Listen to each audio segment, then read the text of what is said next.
In this video, we'll show you how to mark a customer or vendor as inactive in CustomBooks. To get started, click on Lists in the main menu and select either Customers or Vendors.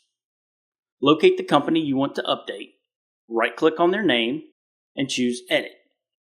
Then, make inactive. A confirmation message will appear. Click OK to confirm your selection.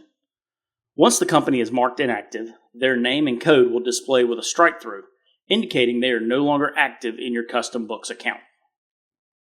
If you need to reactivate the company, simply click on their name again, select Edit, and choose Make Active. Managing active and inactive records in CustomBooks is straightforward and ensures your records stay up to date. Thank you for watching. If you enjoyed this video, please check out our other videos. Make sure to like and subscribe to keep up on all the latest news on CustomBooks.